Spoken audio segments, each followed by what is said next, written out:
السلام علیکم ورحمۃ اللہ وبرکاتہ۔ آج انڈیا میں شہاب بھائی پیدل حج کرنے کے بعد کئی سارے لوگ اس چیز کو عام کرنے چلے ہیں۔ اس کے بعد ایک بندہ جو ہے کرناٹک سے پیدل حج کرنے کے لیے نکلا ہے، شاید عنقریب پہنچ بھی گیا اور سعودی میں۔ اور ابھی جو ایک لیڈی جو وائرل ہو رہی ہے ثنا انصاری کے نام سے، وہ بھی پیدل حج کرنے کے نکلے ہیں اور ممبئی سے شاید ان کا تعلق ہے۔ تو کیا ایک عورت کا پیدل حج کرنے کے لیے جانا ضروری ہے، صحیح ہے یا غلط ہے؟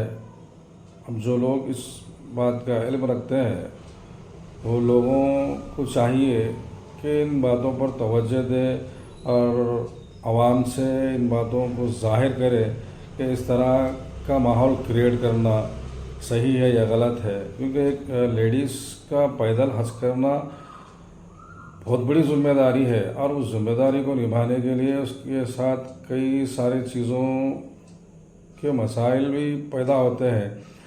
اور ثنا انصاری کا کہنا بھی یہ ہے کہ ان کا ویڈیو 2 مرتبہ آیا ہے، کیونکہ ان کے اس طرح کے حالات کے حساب سے لوگ ان سے سوالات کر رہے ہیں کمنٹ پر کہ ایک لیڈیز پیدل حج پہ کیسا جا سکتی ہے۔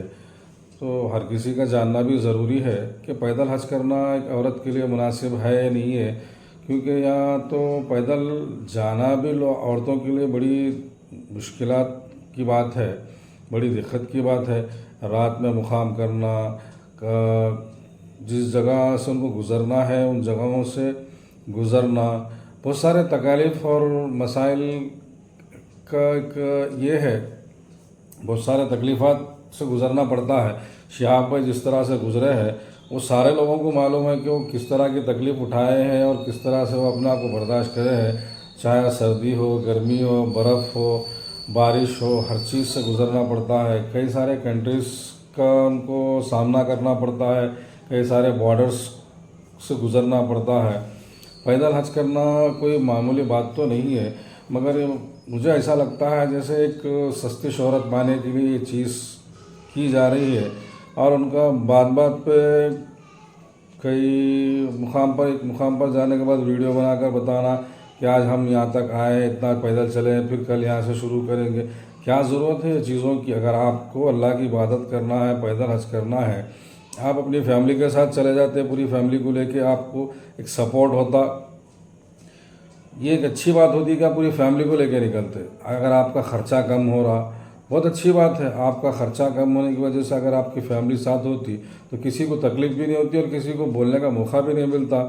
مگر اس طرح کی آپ اکیلے نکل رہے ہیں، آپ جس طرح سے روڈ پر پیدل چل رہے ہیں، آپ کا چلنا آپ لوگوں کو جو ہے نا ایک بڑا تکلیف دہ ہوتا ہے۔ آپ جس طرح سے ویڈیو بنا کر شیئر کر رہے ہیں لوگوں کو انسٹاگرام، فیس بک، یوٹیوب پر، اس سے یہی اندازہ لگتا ہے لوگوں کو کہ آپ جو ہے یوٹیوب، فیس بک، انسٹاگرام سے اپنی کمائی کرنا چاہتی ہے۔ یہ تو عبادت کا ایک بہانہ ہے جو ایک عام ہو چکا ہے۔ تو میں سب سے یہی کہوں گا کہ یہ سارے چیزوں سے اپنے آپ کو دور رکھیں۔ اگر آپ بھی یہ چیز کر رہی ہیں، اگر واقعتاً اگر آپ پیدل حج کرنے کے لیے منت مانگی ہے اور آپ کی منت پوری ہونے جا رہی ہے تو اپنے آپ کو جو ہے اللہ کے حوالے کرے، یہ بیکار کی چیزوں میں نہ پڑے، یوٹیوب، انسٹاگرام، فیس بک پر، اور اپنے آپ کو جو ہے نا اپنی فیملی کے ساتھ جوڑ کر اس مقام تک پہنچنے کی کوشش کرے۔ اور جتنے بھی لوگ آپ کے بارے میں اگر بیکار باتیں بھی کر رہے ہیں تو ان کا بھی منہ بند ہو جائے گا، اور کچھ اچھے بھی لوگ ہیں تو ان کا بھی دل خوش ہو جائے گا۔ اور آپ کو بھی یہ چیز سمجھنا چاہیے کہ عبادت اللہ کے لیے کی جاتی ہے، لوگوں کو دکھانے کے لیے نہیں کی جاتی۔ جو عبادت، جو بھی فریضہ، جو بھی ثواب کا کام دکھاوے کے لیے کیا جاتا ہے اس کا کوئی ثواب نہیں ملتا۔ نیکی کر دریا میں ڈال، نیکی کر دریا میں ڈال۔ آپ جو بھی نیک کام کریں گے وہ کام ایسا ہونا چاہیے کہ آپ اگر سیدھے ہاتھ سے اگر کسی کو آپ زکوٰۃ کا پیسہ، صدقے کا پیسہ، فطرے کا پیسہ بھی اگر دے رہے تو آپ کے بائیں ہاتھ کو معلوم نہیں ہونا چاہیے۔ تو یہ طریقہ اسلام کے اندر ہے کہ آپ جو بھی نیک کام کریں گے اس کا آپ کے خدا کو ہی معلوم ہو۔ کہتے ہیں نا اللہ بہتر جانتا ہے، آپ جو بھی کام کریں اس کے بارے میں اللہ بہتر جانتا ہے۔ آپ کرو، آپ کو جو ہے نا اللہ اس کا اجر ثواب دیں گا۔ آپ لوگوں کو دکھا کر اگر کر رہے ہیں تو آپ کا پیدل حج کرنا بھی بیکار ہے میرے حساب سے.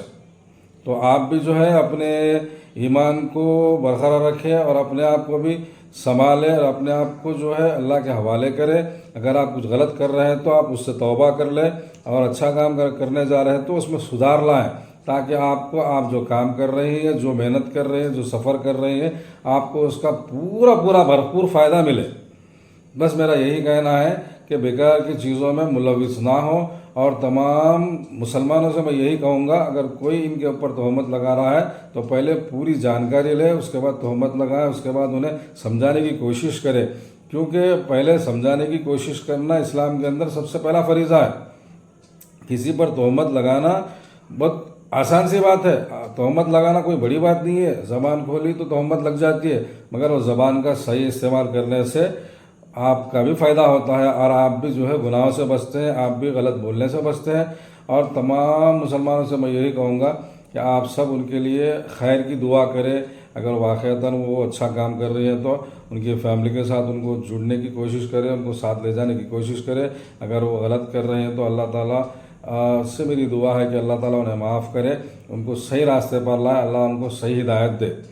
اور اگر میری بات آپ لوگوں کو صحیح لگی تو میرے اس ویڈیو کو شیئر کریں، زیادہ سے زیادہ شیئر کریں، لائک کریں اور سبسکرائب کریں. اور رمضان ختم ہو چکا ہے اور آگے بھی جو ہے رمضان کی طرح جتنے بھی پابندیاں میں آپ موجود تھے یا پابندی کر رہے تھے، اسی طرح پابندی کرنے کی آپ کو اللہ تعالیٰ توفیق دے اور آپ بھی کوشش کریں. اللہ تعالیٰ ہم سب کو پیار محبت متفق اور متحد ہو کر رہنے کی توفیق عطا فرمائے. اللہ تعالیٰ ہم سب کو ہر مصیبت سے بچائے. اللہ تعالیٰ ہم سب کو 5 وقت کی نمازیں پڑھنے کی توفیق نصیب عطا فرمائے. اللہ تعالیٰ ہم سب کو حضور صلی اللہ علیہ وسلم کے بتائے اور راستے پر چلنے کی توفیق